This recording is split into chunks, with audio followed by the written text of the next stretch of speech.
Well, g'day guys, this is Life in the Peloton. I'm Mitch Dock, your host, and we are partnered with MAAP. MAAP is a company born out of Melbourne, and they've been propelling cycling forward since 2014. The founders came from different disciplines and industries: graphic design, fashion, and technical apparel design. But it's not only their cycling apparel that is rad. I'm absolutely loving getting around their casual range too. It's not only the designs, but it's the cut, the fit. They've absolutely nailed it. Well, we've got a really interesting podcast for you this week. Dr. Alan Lim, the founder of Skratch Labs. Now, I tipped this as a bit of a tech episode for you guys, a chance for you to send in some questions, and Alan and I will try and unpack them for you. We do get into it, but first, it's Alan's story. The Skratch Labs story. It's one to hear. Al has experienced a lot in pro cycling, and he was there in the tainted period during the mid-2000s. He was there on the ground working with Floyd Landis and then later Lance Armstrong. It's great because Al goes there. He gives us a bit of background on his time in the sport before he was a cast off and everyone turned their backs on him. A dark time for him and the sport alike. But it's here where Skratch Labs was born. I chatted a little bit about them last year on the pod, and for those who are new to Life in the Peloton, I want to introduce you to a product I've been using made by Pillar. Pillar is a sports micronutrition company started here in Australia, developing products that intersect between pharmaceutical intervention and sports supplements for athletes. What this means is you all know electrolytes and carbohydrates.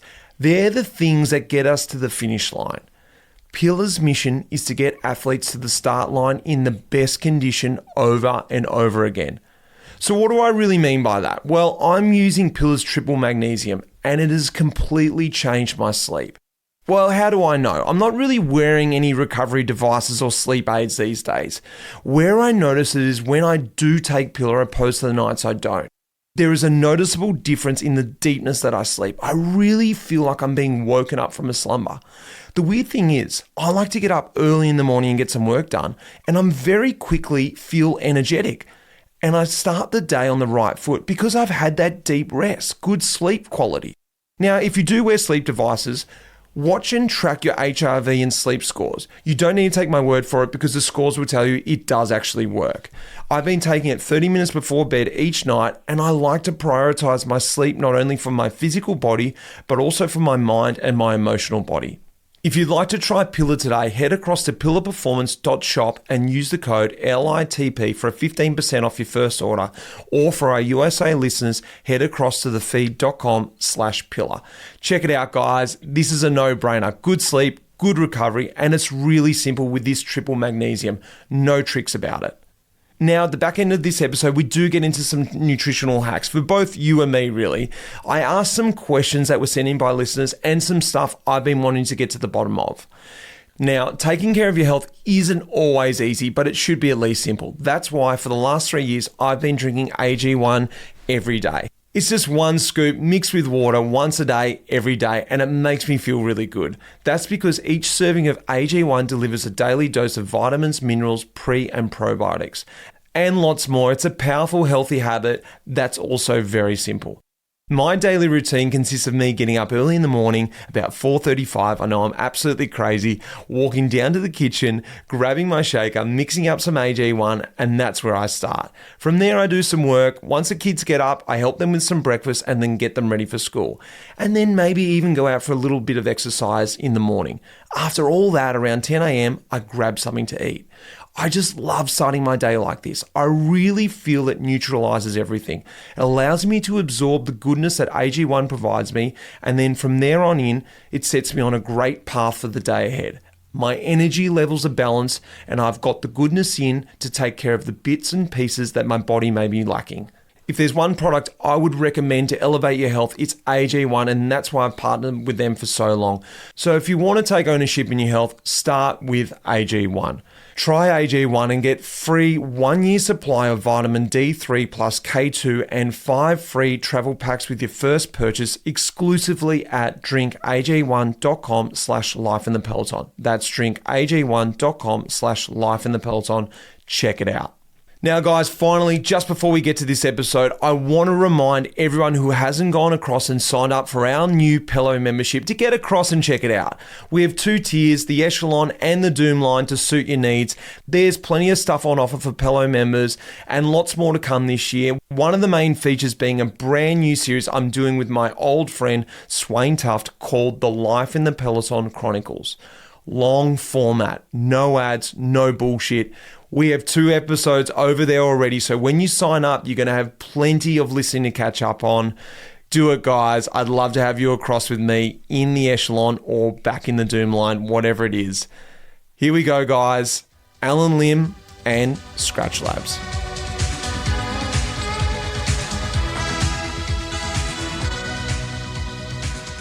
Dr. Alan Lim, or I prefer to call you Al. It seems funny. You seem just too down to earth to be a doctor. No, nothing against any doctors out there, but you're just easygoing guy. Al, great to have you on the pod. Thank you very much. Thank you for having me. And I think that I'm easygoing as a doctor because it's a doctorate in exercise physiology, not a medical degree in your rash.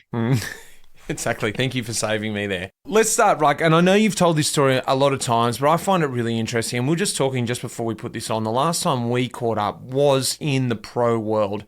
I was over racing with EF Pro Cycling, and you came in, did an amazing thing. You captured us after a long, hard day. Boys couldn't be bothered listening to anyone, let alone you at about 8 or 9 o'clock at night. Yet after about 4 or 5 minutes, you had us captivated talking about your story into the world of pro cycling. Tell me a little bit about that part of your life, because you were into coaching, you're working in the pro world. Yeah, like most of us, our connection to cycling starts at a very young age. It was a form of personal freedom for me growing up in Los Angeles. I was really inspired by the 1984 Los Angeles Olympics and just wanted to ride my bicycle. I raced a bit, wasn't that great, but I still loved it. And I learned very early on that I might be more useful by helping others. I got really interested in exercise physiology as an undergrad at UC Davis. I had some incredible mentors as a coach. A guy named Dr. Wigbert Tsai, who, like myself, was also Chinese from the Philippines. And for me, growing up in America, riding bicycles, there wasn't a lot of representation for someone like me. So I found a lot of inspiration and some great coaches. Went to the University of Colorado at Boulder, found some other great mentors. Dr. William Burns was my mentor through my master's and my doctorate. We started the Applied Exercise Science Laboratory together. And there was always this vision that I had of measuring the actual load associated with sport and trying to better understand how we could quantify this very nebulous thing that was still at the same time very intuitive, you know? I wanted to measure it. I wanted to have some level of accuracy in measuring it. And so I worked with a group of engineers, Gerhard Pawelka and Jesse Ambrosina, and the Power Tap was born, which was the first commercially available power meter in the US. And it was a rear hub power meter that was later sold to the Sarah Cycling Group, bought by a guy named Chris Fortune. And Chris Fortune, he kept me on board and helped to fund my doctoral work around using a power meter, not just as a way to understand pro cycling, but to understand this fundamental relationship between an athlete's training load and their adaptive response. And so there was this fundamental basic question that I had around how we adapt and adaptation. But after I graduated, you know, as most people do, having helped bring in this new profound technology and receiving a doctorate, I moved back in with my mom and, you know, had a lot of time to think about life and hit golf balls out of her front yard into the park across the street. And then one day I get this call, kind of out of the blue, and it was a call from a rider named Floyd Landis. Oh, yeah. And he had just broken up with Lance Armstrong, who he was previously best friends with, and he was off to lead his own team at Phonak. And he commented that word on the street was I wasn't doing much.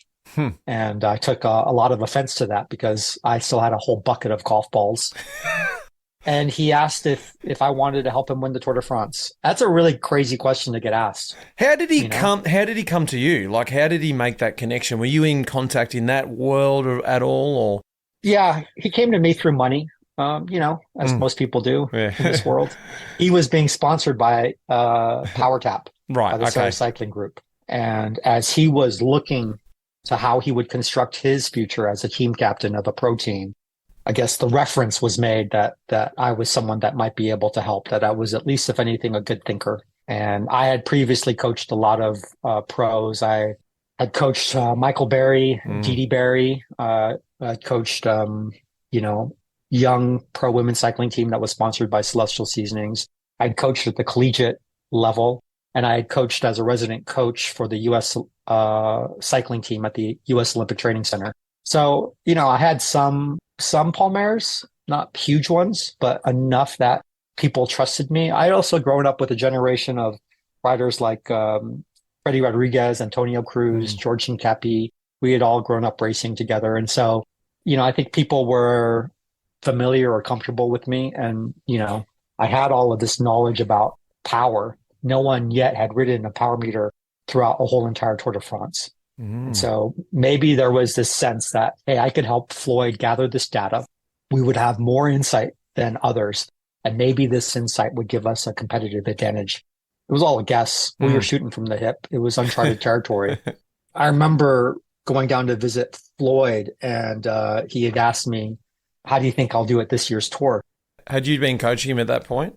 No, we were still dating and still trying to understand if we could work together. And I was in LA. He was in down towards Temecula. So I drove down there to meet with him and to have a face-to-face conversation. And when he asked me how I thought his prospects were at the tour, I wanted to not, necessarily blow sunshine up his ass, but at the same time, give him some confidence. So I said something to the effect of like, oh yeah, I think that if things go well, you have a shot at the podium. And holy cow, like smoke literally started coming out of his ears. Like I've never seen someone change mood so quickly.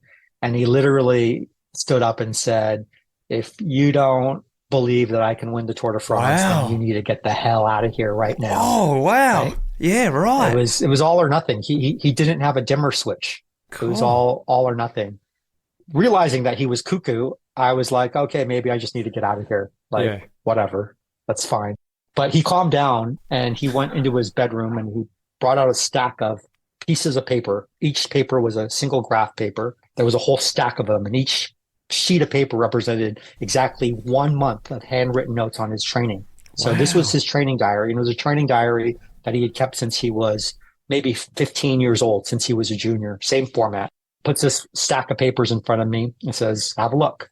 And I start thumbing through years of training. Was it and good I come stuff? Upon these years. Was it well recorded? Was it even useful? It was really well recorded. Every single line was 1 day. Every single piece of paper was 1 month. And it was, time. It was some measure of intensity, whether it be RPE or heart rate. It was,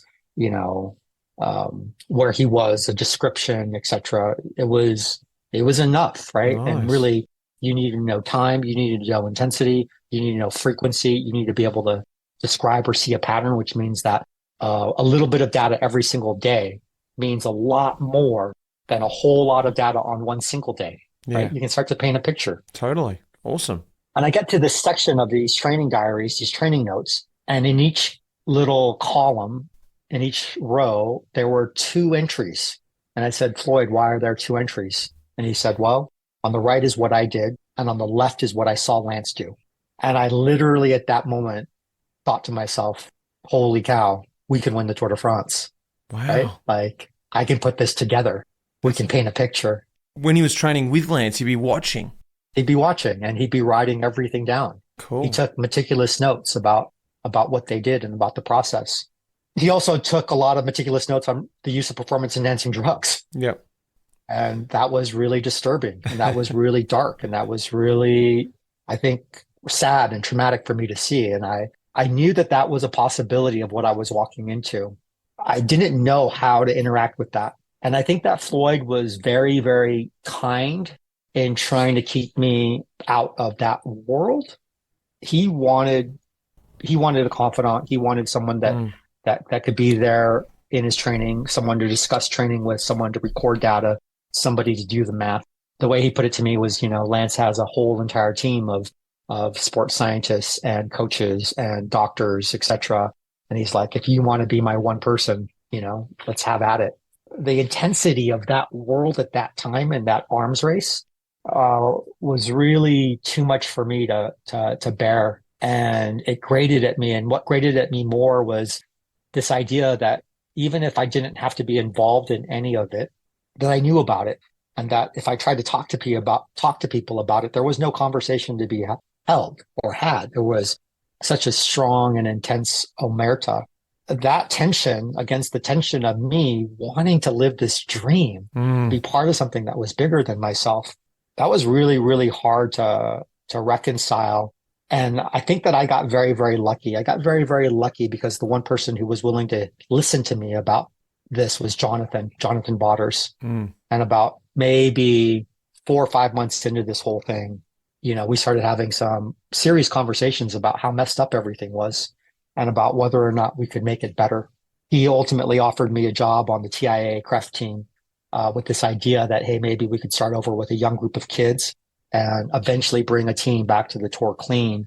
And so it was weird, right? Because I had this association with Floyd, but I ended up, within a couple of months of working on the Pro Tour, working for Jonathan. And we ended up writing a grant to the World Anti-Doping Agency around this idea of maybe looking at biological markers associated with performance-enhancing drug use rather than looking for the drugs themselves. And maybe this could be our platform to change things.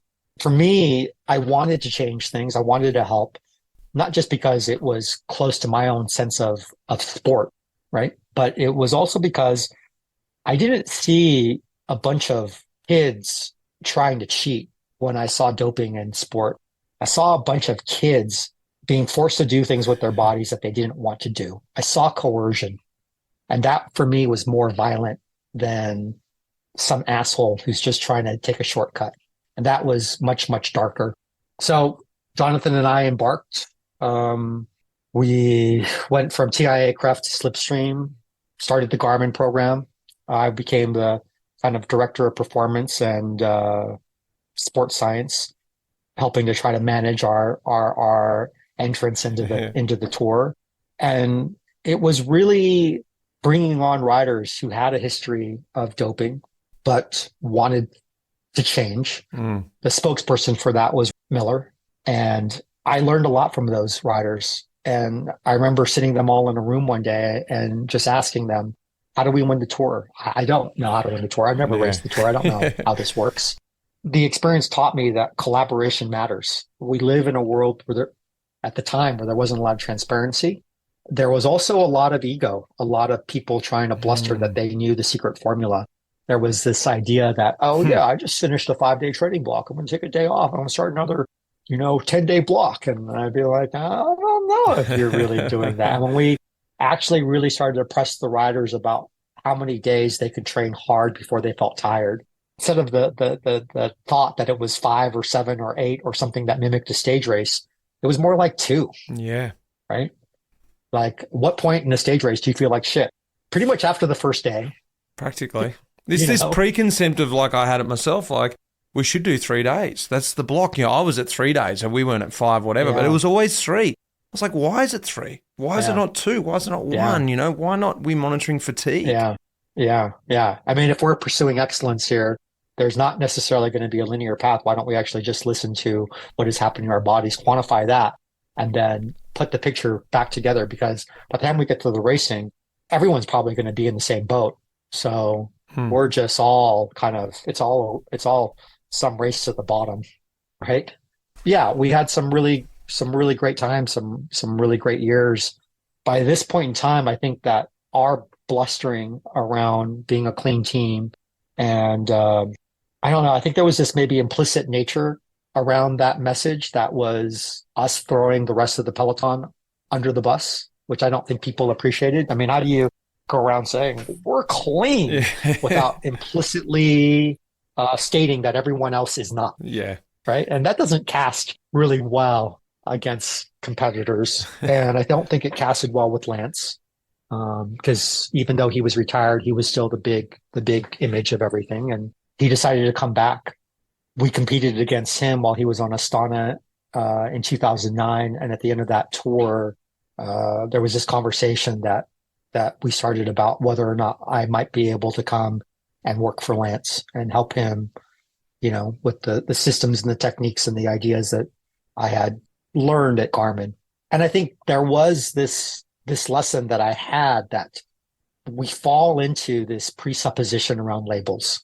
We believe that performance enhancing drugs work because they're called performance enhancing without actually asking ourselves if they actually do anything positive or negative. While it's clear that pharmaceuticals can have direct mechanisms on certain aspects of our physiology, it is also true that it takes many different components of our physiology to create one emergent performance. And so if you look at, say, the oxygen cascade responsible for delivering oxygen to a mitochondria to make ATP, to make a muscle contract, there are so many steps from when that oxygen actually enters your mouth, whether it can be diffused across the lung, whether it can be picked up by a red blood cell, whether it can actually be delivered, whether it can actually then help to develop that ATP, whether that muscle contraction is so efficient that you don't produce so much heat that now the bottleneck is actually that you're too hot, or whatever else, whether or not the tactical situation in a race. I mean, it just goes on and on and on. It's not a direct correlation. Yeah.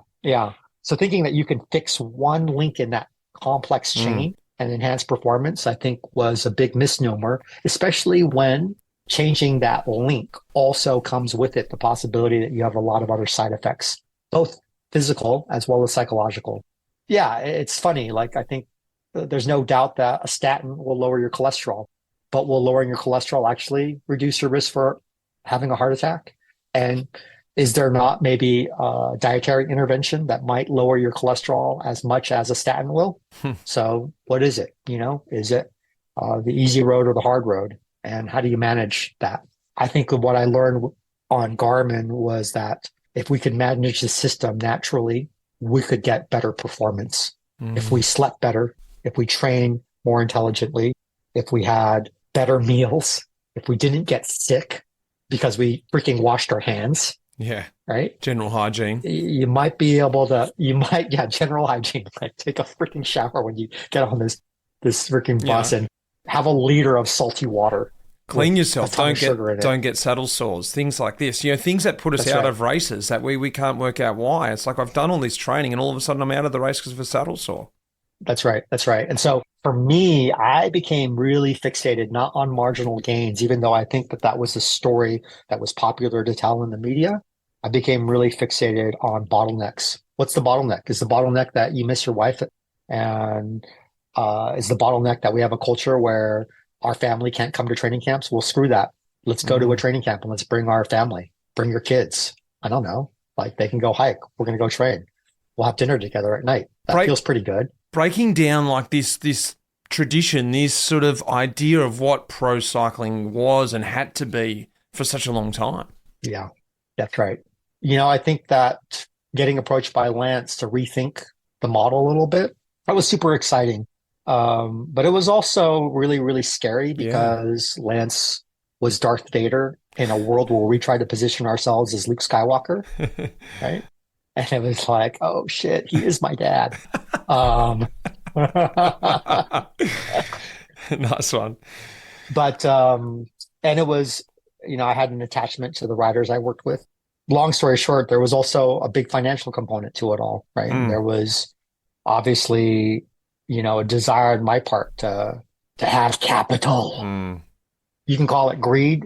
You can also call it, hey, I've been working as a trainer for not a lot of money for a long time with a lot of education, having made a lot of change without a lot of recognition, or at least not a lot of financial recognition.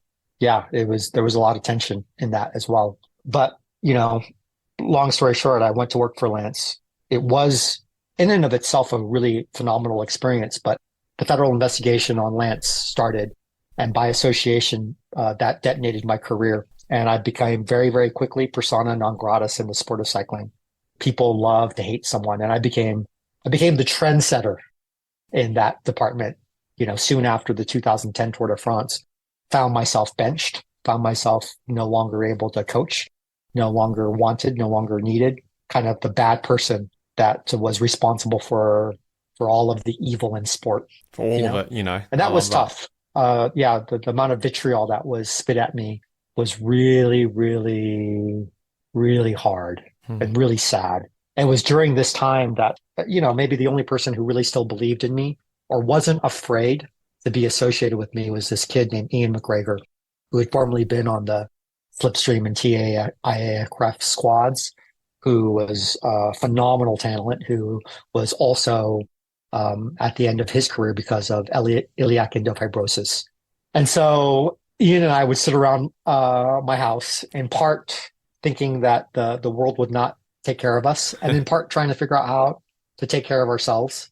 At the same time, athletes I'd previously worked with were calling me saying, hey, I know you're not in a good situation, but would you make some of that sports drink you used to make for us, that secret drink mix? And initially it really was off-putting, this request, because it was a chore. It was tedious to make, but I didn't have anything to do. And I still had this desire to be useful. And so Ian and I would start making the sports drink and send it off to our friends. And everyone called it the secret drink mix. I didn't know or think that it could turn into a business, but I think Ian really believed that it could because it had really good margins, as he put it. And one day we get this, call from a competitor. I mean, we weren't even a business, but a company that was making sports nutrition products. And they said, hey, word on the street is you have a really great secret drink mix and we'd like to, buy it from you. Word on the street is also that you're in a lot of trouble right now, and that, maybe we can help take care of all of that. Maybe we can make you a millionaire overnight. I was like, yeah, but absolutely. Send me a contract. How could they come to that? How would they know? They must have looked into it and just knew it was that good. I think that as soon as you tried the product, you knew it was better than what existed. I think if you were close to sport. Can we rewind back to where it actually originated from, the initial, because I know this story roughly around before, because like you said, there was the demand for it when you got back, but where did it actually come from? Yeah. It came from riders that I worked with getting GI distress. That's basically it. It came out of butt pee. One problem leads to a solution. When you're over in Europe, just going, you know what, I'm on the ground with these guys. I can see it, feel it, hear it. Everyone's just going, we need something different. Yeah. I think my career is built on listening to complaints. My career is built on listening to athletes whine and trying to figure a way to listen to them in that complaint, to try to understand if that complaint is real or not real. And if it is real, how we might easily and practically solve it. When athletes were complaining that they didn't like the taste of a sports drink, sometimes you just have to deal with it. But when they would complain that they would have gastrointestinal distress and they would have exercise-associated diarrhea with that, now not perform, hey, how complicated is the sports drink? It's a little bit of sugar. It's a sodium profile that matches what you actually lose in your sweat. And it's something that makes it taste palatable because putting salt in a drink doesn't taste all that great when it's really hot, especially. I started running experiments with riders, first by just making drinks and adding more salt to them and tinkering and, whatever, mixing and matching products from other companies, learning as much as I could from what was out there in the ecosystem. And then we realized that these drinks weren't really working because we would weigh athletes before and after exercise, and they would almost always be underweight. They would always still be dehydrated. And so there was this idea that I think every coach had was, hey, you're not drinking enough. You need to drink more. And this mandate to tell them. But very much the athletes were like, look, dude, I'm not thirsty. What do you want me to do? My body is not telling me to drink.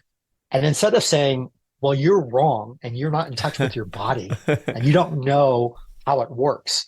And I'm the expert here, so I will tell you when it's a poop or a pee, right? Like, I'm not in their bodies. I don't know. And as I started really listening to them, I realized that they were right.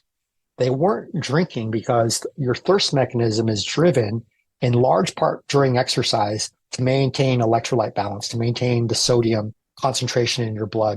And if you've just lost a bunch of salt, your thirst mechanism is not going to let you drink water at a level that will replace all the water you've lost if you don't also replace the salt. You'll stop drinking when the concentration is normal, when you're at electrolyte balance, even if you're still underweight, because there's not as much salt in the system. And the epiphany was, I can't tell these riders to drink more. I have to put more salt in their drink so that they drink more.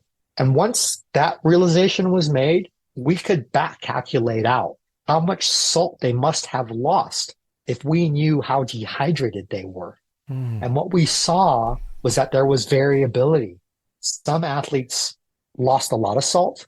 Other athletes did not lose a lot of salt. So now I was kind of screwed because I'm realizing, whoa, there's a differential amount of salt here. How do I fix this? And so initially we made 3 drinks at the tour. Water, a sports drink with about 800 milligrams of sodium in it per liter, and a sports drink that had like about 3,000 milligrams of sodium. Wow. We called it a hyperhydration or a really salt bomb, because I then had to communicate with soigneurs who were just like, screw you, buddy. Like, you want me to make 9 different drinks? And then they had to distribute it in the race to the different guys and whatever. That's right. And so the protocol became this. If you were low sodium sweat loss, you drank some combination of water and sports drink. And it was your responsibility to keep track of that ratio. If you knew that for every 4 bottles of sports drink, you needed 1 bottle of water, that was your job to figure out from the car and from your teammates, etc. If you were on a high part of sodium loss and you knew that for every 4 bottles of sports drink, you needed 1 big salt bomb, it was your responsibility to drink 1 salt bomb for every 4 bottles. And effectively, you're titrating in the correct amount of sodium for each rider's over 3 options: water, sports drink, high salt sports drink. It was a simple solution. And it was making these drinks for Garmin that we felt like we had a competitive advantage. Did you see that? Did you actually see that sort of the whether they were winning races or not? You guys were recovering, the guys were feeling better in general? What I saw was that the guys stopped complaining. What I saw was that what we drank was no longer a discussion. That freed up our ability to have discussions about things that they were now complaining about. You move forward. And I don't think in sport you ever know if what you do works or not. But I think you know if someone is bitching and moaning. Yeah, totally. And that's all I was trying to do. I was just trying to give space so that once we figured something out, we didn't have to think about it or reinvent it again. Once we found the right tire pressure, okay, we're moving forward. Is anyone complaining about the tire pressure? No. Are we having a discussion about it? Then no, it's no longer an issue, right? What is most urgent? What is most important? What is the issue list of the day? And if you can eliminate the issues and never have that conversation again, you've succeeded. So then take us back to where we were talking about before, that this company had discovered that this is actually something really good and we need to harness this. Where were you at that point? I was in a point of desperation. I was in a point of real loneliness. I was in a point of darkness. I was willing to do whatever it took to start over again and maybe cut ties with the sport. It was heartbreaking. It was traumatic. I wasn't sure what was going to happen. So I was really looking forward to this, this little gift that kind of fell out of the sky. But I get this contract from this company, and nowhere in the contract does it say you are now a millionaire, please sign here. It's just preferred shares, this, that, stock, blah, blah, blah, blah, blah, blah, blah. And I had to hire a lawyer to decipher it for me, this IP lawyer named Jason Hasselmeyer. And we met at an outdoor cafe in Boulder, a place called Spruce Confections. And as he was reviewing this contract with us, a bird flew overhead and literally shat on the contract. And so, long story short, Skratch Labs started because of magical bird poop. That bird poop gave both Ian and I pause. And we asked ourselves, can we trust ourselves enough to try to do this by ourselves? Even when you're in this spot, this dark moment, you really had to go, am I ready for this? Are we going to do this? Yeah. Can we try? Yeah. Can we try? And we decided to just try. And I flew up to tell this company that we weren't going to do a deal. The next day, I'm at this charity event at Levi's Grand Fondo, and I bump into Gary Erickson, the founder of Cliff Bar. And I tell him the story about the bird, and he tells me the story about how he started Cliff Bar. And 2 hours later, we're both crying. He's like, you got to try. And I'm like, I try. And I go on the ride, on Levi's ride, and I bump into my old college roommate, Sleepy, Aaron Foster, call him Sleepy. And I'm like, Sleepy, what are you doing? And he's like, what are you doing? Like he was working as a stand-up comedian at the time. So I'm like, dude, I got a funny story for you. And I tell him the story. He thinks it's funny. And in the midst of it, I'm like, hey, Sleepy, how do you start a business? He's like, I don't know, man. He's like, how much of this do you have? I'm like, dude, on a good day, I can go to the hardware store and put all the ingredients in a food safe paint bucket and use the paint shaker and make like 100 pounds. And he's like, okay, well, you make 100 pounds, you sell 100 pounds, you put the money you make in this thing called the bank. Then you take the money from the bank and you make more product and you repeat until you make more and more product. And then he looks at me really seriously and he says, but there's only one rule you can't break. There's only one rule. And that rule is you can never spend more money than you make. And I was like, Aaron, you're a freaking genius. Do you want to come help start this company? He was like, yeah, sure. And he drove out the next week to move to Boulder, and Aaron, myself, and Ian, we started. And we started very, very humbly. We started with this idea that we wouldn't spend more money than we could make. And we didn't know what the rest of the business rules were. And so we largely, walked around in the dark and tried to use our common sense. 12 years later, we're really proud that we've always been profitable. We've grown every single year we've been in business, average of about 20% year over year growth. I found a way to maybe divorce myself financially from the need to take money from athletes, at least for coaching. Was it fun in the beginning there? Like I use the word in a garage, in a shed, I don't know where you were doing it, but was it sort of what you needed at that point in time, like you said, just to be back working with old mates, just brewing up some mix, in the shed and just sort of working together? I think life got really small and, very easy to understand, because what I needed at the time was I needed friendship and I needed these two guys, Aaron and Ian, to believe in me, and I needed to believe in them. I needed some reason to get out of bed, not just for myself, but for others. So it was really powerful, right? Because what saved me was not starting a company. What saved me was friendship.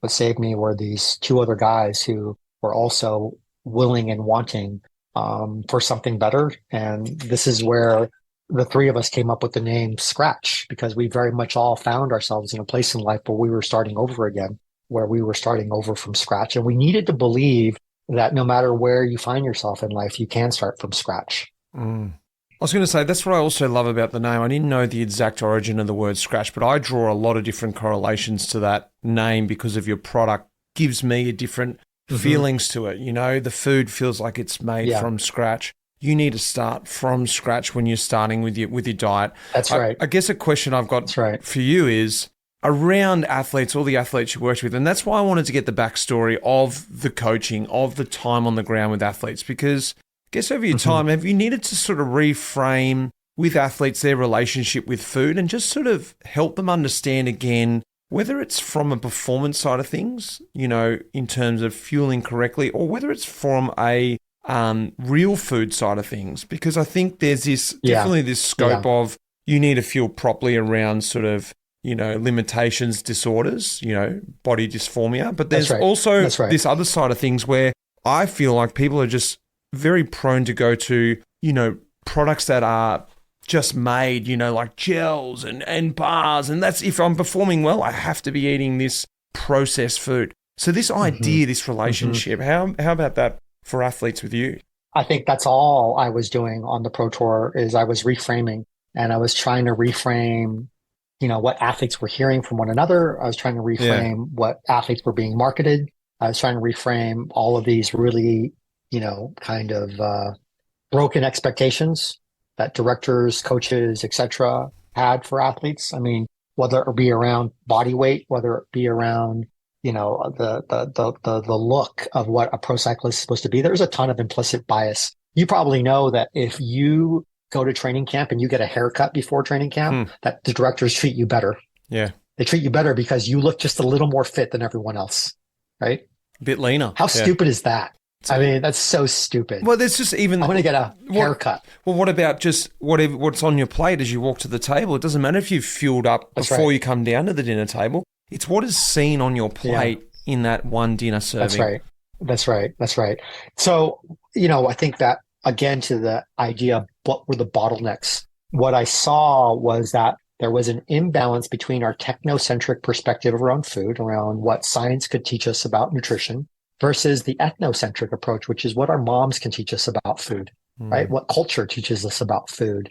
And we need to keep those two things in check. I do think that the technology around food never beats the taste of food, never beats the camaraderie of sitting around a dinner table, telling jokes and sharing stories. And that only happens when you've got beautiful, delicious food that brings people to that dinner table. I learned very, very early that having a sports drink that was less complicated, less sugar, more sodium, less flavor, that was paired with real solid food, rice cakes, boiled potatoes, muffins, sandwiches, that worked better than a lot of gels or a lot of liquid forms of carbohydrate. Because at the time, the technology wasn't quite ready for it. I think it's better now for sure. And so we were always trying to balance it. I was trying to have really open discussions about REDS, relative energy, deficit syndrome, about osteoporosis and osteopenia in the population, about, the dysfunction that can happen with that kind of energy deprivation and that desire to make weight. In women, it shows up as amenorrhea or cessation of menstrual cycle. In men, it shows up as, a change in bone density, a drop in testosterone. The same hypopituitary gonadal axis disorder happens in both men and women, but there's a more obvious sign in it in women. So it was always labeled as maybe kind of the female's athlete triad. Now it's been relabeled as REDS, and that was always a big issue. What for me I saw most though was the red flag of athletes eating by themselves in isolation, because the easiest way to have an eating disorder is to hide it from others and to eat by yourself. Yeah, right. It's hard when you have to be in front of your teammates and have those issues. They were hard conversations. They're still hard conversations to have, but they're conversations that have to be had. They're conversations that you cannot shy away from in the competitive milieu of sport.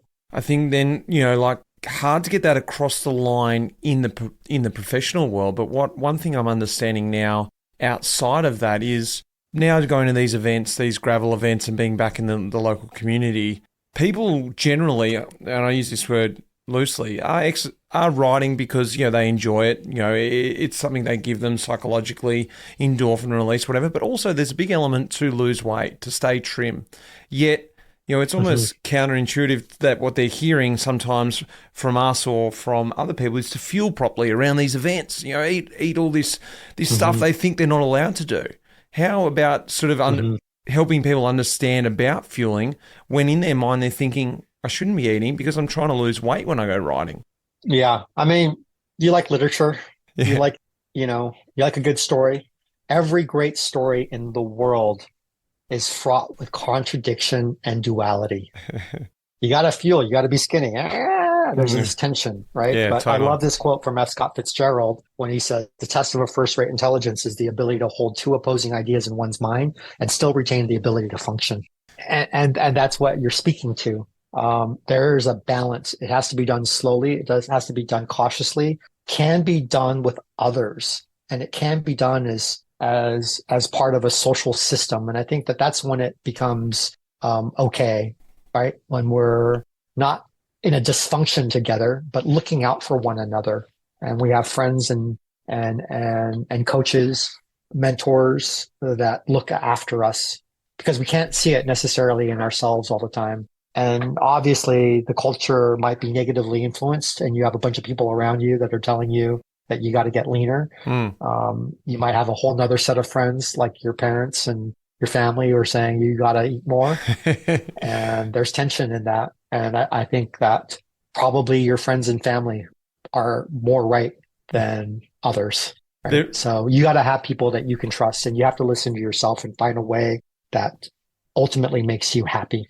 Well, talking about that, let's get back to Skratch products. And the Skratch Labs, they started with the hydration, as you spoke about, the secret drink mix. But very quickly, and when I sort of met you, I think it was Tour of California, maybe 2013, early days of Skratch Labs, and you were on the side of the road, it could be another year, side of the road handing out these rice cakes. And I was just like, I don't know who that guy was. I don't know what these things are, but these things are awesome. And they were just real food. I like to use it. And it's very simple. We hear that word a lot, but it really was real food. It was rice, flavored rice in a bit of foil. And that's something you've always preached, and even to your products today, introducing real food, whether it's green matcha or, protein, you've got probiotics in it. Tell me a little bit about this sort of, I guess, ethos from you. Like, yes, it did start with the drink mix, but then when it filtered into food, tell me a little about this transition. That transition usually happened at the milk race in Ireland. You ever do that race? I never did it. I've heard a lot about it. It's a fun race. It's a great community. And we arrived at the milk race with TIA Craft, and we didn't get our shipment of sports nutrition. I was, pressed with this. How do I feed these riders when we don't have our gels? We don't have our bars. We don't have our blocks. We don't have all the things that we normally rely on. And one of the athletes, because we were in Ireland, made this comment like, dude, we'll just eat potatoes, man. They're everywhere here. And I was like, yes, we will. And every morning I boiled these little new potatoes, these tiny little potatoes. Would walk into the hotel kitchen, just boil a big tub of them. And then while they were really piping hot, we would cut them in half, douse them with olive oil, salt, and Parmesan cheese. And they were so hot that the Parmesan cheese would melt and crust over them. And then we would wrap it up in paper foil. We ended up, Danny Pate ended up winning that milk cross. And it was all like potatoes. And the athletes didn't complain about GI distress. They felt good, had enough energy, and they enjoyed themselves. And it tasted great. And we were even in the car, like eating these little potatoes the whole day. And Mike Friedman got in a fight with this Irish rider and took a potato out of his pocket and threw it at him.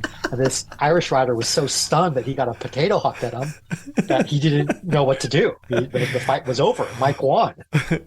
I'm just imagining it was comedy. I'm imagining these guys opening it up, and trying to be a team, trying to go pro, all this sort of thing. You're trying to be really cool and whatever, and opening up your thing and you got a potato there. I just love that. Yeah, exactly. But it also speaks to the fact that, these guys trusted me, and I think they trusted me because they knew that I cared and that we were all in it together and we were just trying our best. Yeah. So that's where all of a sudden I started really thinking about what are other ways that we can keep these athletes happy and use food, not just as fuel, but as motivation, as there was a lot in it. I think it's really powerful. Like, I remember hearing this story, whether this is true or not. Sky back in the day, they were taking the guys down to Tenerife and they were doing this training. They were making these shakes that had everything you needed in it that you needed every day. Calories, vitamins, nutrients, whatever it was. And they were just drinking shakes, right? But they took out the element of the enjoyment of eating. That's a big, you can probably tell me the psychology about that is we eat because it's social, because we enjoy it. It gives us more than just what the energy gives us. The food gives us. Let me tell you a story. I had this friend, right? He was a cop and he ends up getting shot and, they think he's going to die. But they end up putting his brain and his body into a robot suit, right? And they're like, well, how do we feed him? So they make this goop that they would just kind of like pump into him every day. They end up calling him RoboCop. It was quite a dramatic story. And he was never the same. He was never really happy because he never really got to eat normal food. They would just pump him up with this RoboCop shake every day. It was terrible. It's really awful. Kind of like Team Sky. There you go. Exactly right. Robo Riders. That's what we're doing. That's not a true story. That's a movie. Oh yeah, I know. A movie. Yeah. Sorry. Brilliant. Sorry. I mean, but it is hilarious, right? It is. It's like, what the hell are we doing? That's right, and it's like it seems like it's the. For whatever reason, it was a great idea. We've got this breakthrough. Why are we wasting time eating? Let's just, put this. Have you ever been to California? Have you ever had a burrito? I have, especially your ones after the race. How good is that? Yeah. How good is that? Oh, yeah. There has to be this balance between, I think, food as culture, not just food as performance. But there are real roots in that food as performance. I mean, in America, that really started with Buckminster Fuller, this guy who really believed that we were going to starve to death because the population growth in America was exceeding our capacity to farm food. Mm. And so we needed to understand things like energy expenditure. We needed to find the caloric value of food. We needed to find the caloric cost of hard work. And we needed to build systems, industrial systems, so that we could provide enough calories to feed a growing population. And that's when the world of work physiology began, human performance began, everything we know about sports science began because of this fear of starvation. Look, I've just seen how long we've been chatting for, and I could just keep talking like this, but I've got a few questions I wanted to ask you. I've got them written down. Sure. Al, do you mind if well, there are a few people sent them in. Not at all. My first question is, nutritionally, what has been the breakthrough in pro cycling in the last decade? You know, what have been the biggest flops? What have been the biggest hoax? In your opinion, it's come a long way, and I really feel like you were, as we've just heard about it, it's one of the ones to change what we think about nutrition, the way we go about it in pro cycling anyway, but I think in general in sports nutrition. Yeah, I'll give you both. I mean, look, there are always two answers when it comes to nutrition. Sometimes science, sometimes grandma. And I'll try to give you a science answer and I'll try to give you a grandma answer. I think that, on the cultural side, it is this recognition of how important it is and how performance enhancing it is to eat as a team, to eat with others, to not eat in isolation. There is so much good psychosocial evidence out there that we do better when we don't eat alone. And for teams to recognize that, for sports people to recognize that, if they care about performance, then you're going to care about sharing your meals with others. It will enhance your performance. I think on the science side of things, maybe two things are really amazing innovations to me. One is the innovation of highly branched cyclic dextrin, which is a very, very complex carbohydrate where the glucose units are linked together in the same manner by which our own body links glucose units to create muscle glycogen. That innovation is an innovation that started out somewhere in 1905, 1910 by a Japanese fellow who recognized that the glycogen often spilled out in oysters or mussels in broth could be very anti-inflammatory and set off to, try to build this molecule. Wasn't until 100 years later that his company, Glyco, which was a candy company because he needed a way to fund all this carbohydrate research, and Glyco were the inventors of something called the Pocky Stick, which is this little dipped chocolate candy or cracker or whatever the hell it is. In about 2010, with using recombinant technology where they're able to recombinantly manufacture the enzyme responsible for linking glucose units in the muscle, they were able to then use that branching enzyme to create highly branched cyclic dextrin. And that carbohydrate, which is very soluble but has a very high caloric density, makes it possible to more readily drink a lot of carbohydrate without getting gastrointestinal distress. So that's a big innovation. Is this what we're seeing in your superfood mix? Yeah, that's what we see in the super high carb mix that we make. And I was never very confident about putting a lot of calories in a drink mix until that innovation happened. This is why when I was on the Pro Tour, we mostly handled it with solid food, using the stomach as a reservoir that could then trickle in calories more consistently. So there are more ways to solve a problem than just some technological breakthrough, right? We used rice cakes, potatoes, little sandwiches, along with a lower calorie sports drink that had higher sodium levels when I was in the Pro Tour. But now you can use a combination of food as well as have a lot of liquid only type solutions. What do you think has been a bit of a hoax, something that you've seen and maybe even believed in, only a few years ago, that you've sort of now got more research and just seen yourself in practice hasn't been a great sort of road? It's always with nutrition, I believe, and a lot of other things that we find out later down the track. I wouldn't say this is a hoax, but I would say that it hasn't vetted out the way that I think people thought it would, and that would be the world of ketones.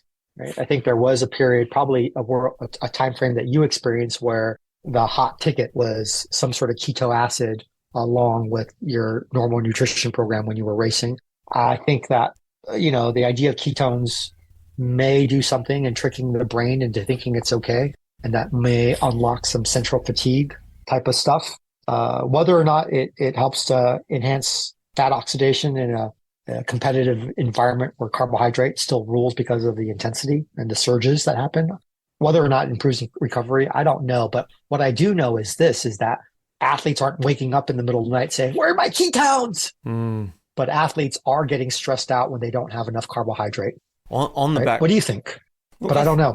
I'm kind of far away from it to know anecdotally. I haven't seen it vet out well in the literature. We remain open-minded. Look, I think in my own experience with delving down that road before synthetic ketones were around was sort of pushing the limits of a low-carb diet and trying to race to the elements of that. And then being reintroduced to a high-carb diet and understanding, hang on, I was underfueled for about 5 years in my racing career, and holy hell, I actually feel good again. So that was a weird sort of wave that nothing new was invented, but just our mindset changed, and all of a sudden it felt good to have carbs again, because it felt like I was cheating myself if I fueled too much in training and even in races that weren't that important. I was underfueling, heavily underfueling. Yeah. God, you realized that you were really in love with carbohydrate, and you finally went back to her and you said, "I love you. Will you marry me?" That's a great love story. What about exercising fasted? People are wondering, is it good for burning fat? Is it good for losing weight? What's the pros and cons of doing that? I think there's good evidence that fasting and intermittent fasting can be good for longevity and good for your overall health. I think that from a performance standpoint, maybe periodizing some fasting may do things, but if you're going back to like the high intensity and you're going back to the idea of performance and winning, I don't think that it's beneficial. And I think that it puts you at risk for compromising your immune system and getting sick. And so for me personally, I wouldn't risk that with a elite athlete, because I don't want to be responsible for them getting sick and being immune suppressed and being fragile. I'm going to let the weight come off slowly. I'm going to let the weight come off in a way that it doesn't hamper their bone density. If they're a female athlete, then I'm going to be looking at both bone density and I'm going to be looking at a consistent menstrual cycle. I don't want gaps to open up or for there to be amenorrhea. We're going to protect the franchise, which means we're going to protect health first. And we're going to take our time, because I don't know if you know this, but the ox is slow, but the earth is patient. Or the earth is slow, but the ox is patient, or something like that. I didn't know that. Yeah. You're wiser now. We did skip over it a little bit before, but I'd love to hear why you decided to introduce certain things into your products. Just two, for example, green matcha tea and probiotics in the recovery drink, something that was my personal favorite. And a little bit of maybe a little bit about your recovery drink, because I think this idea of a recovery drink is not often used. It's more of a protein shake, but actually your recovery drink is more than that, and how that was developed. Yeah.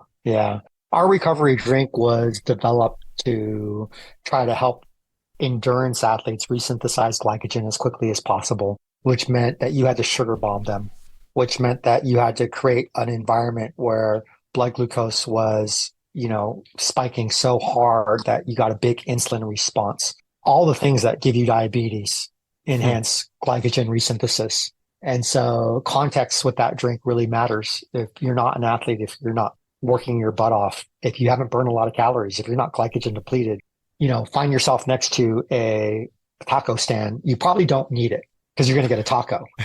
But if you find yourself in a situation where you don't have options and you want to maximize glycogen resynthesis, then a couple of things have to happen. You have to maximize the time frame that you have. So you need to do it immediately after exercise, because you're expecting to perform in some maybe 20-ish, 18-ish hour time frame. The other thing is that post-exercise, your muscles are really sensitive to insulin and may, in fact, if you're an elite athlete, be able to uptake glucose on its own still.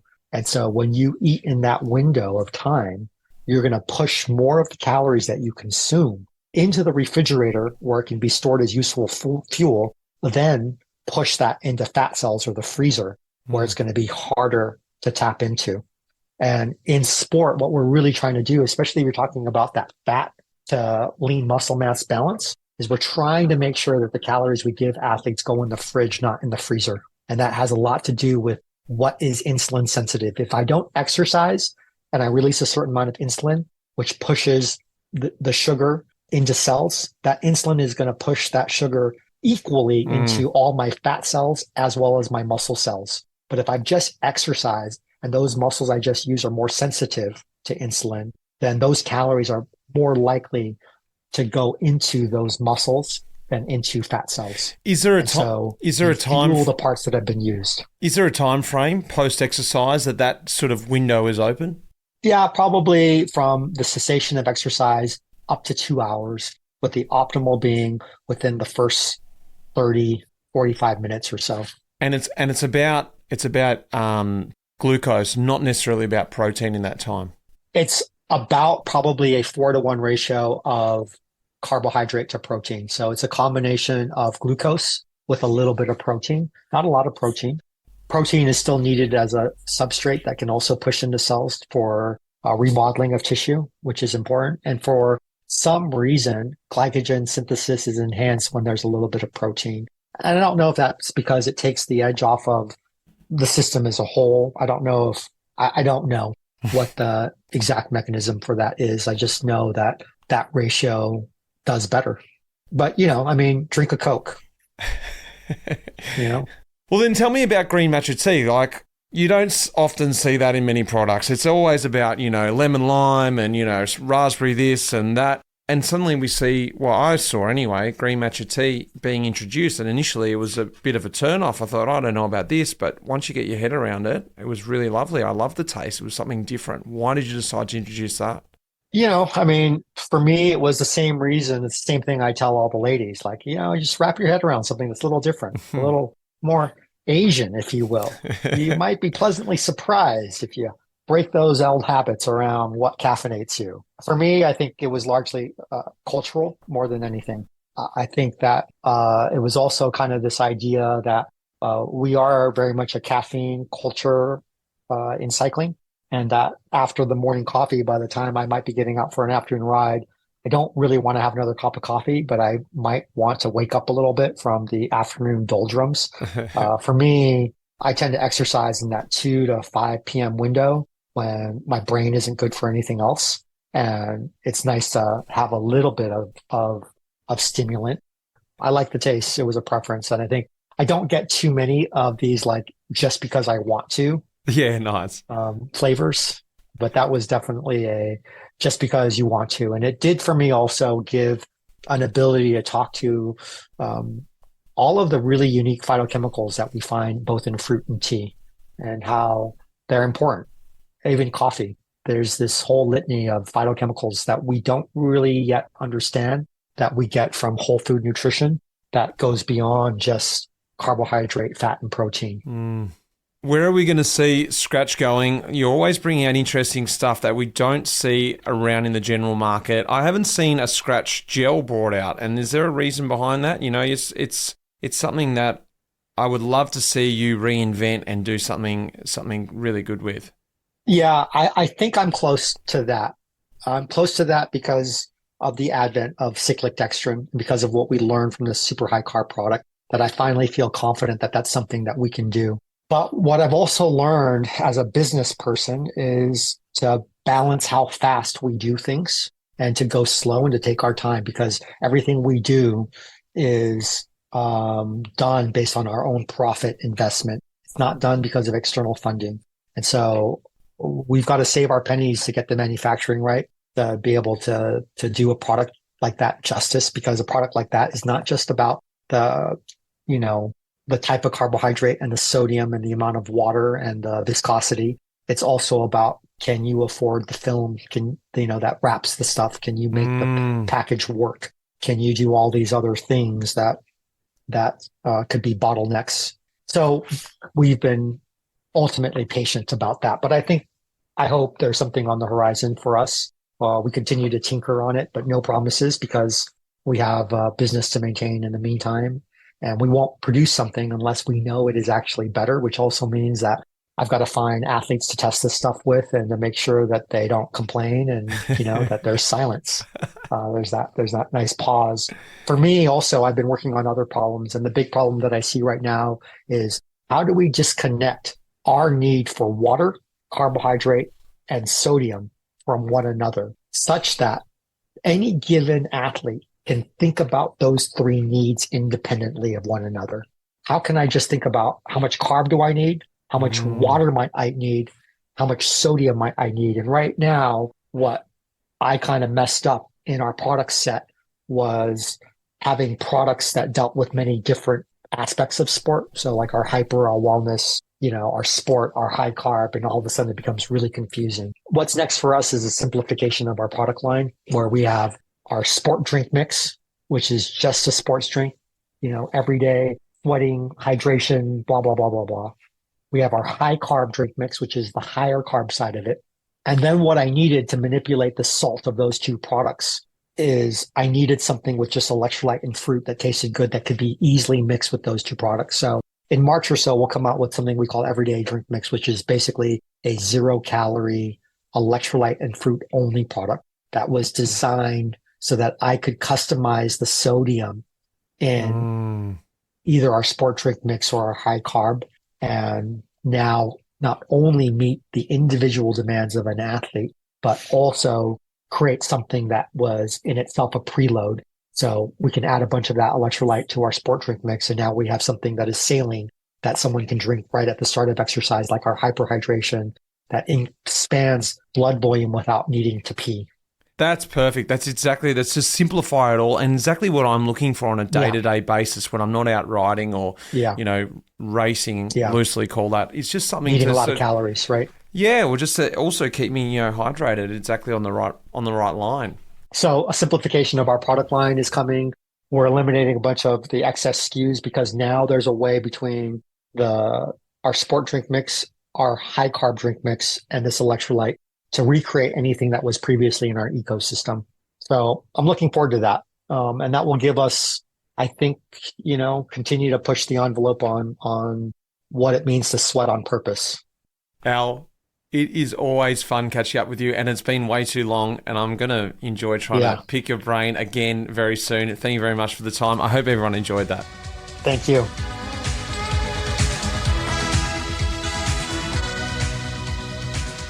Well, what a great pod that was. A great story. Al is such a great guy to listen to, and he's got a great story to tell.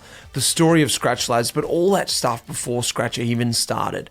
I loved hearing from it. I love chatting to Al too. Once we pressed stop on the recorder, we chatted probably for another 45 minutes as well.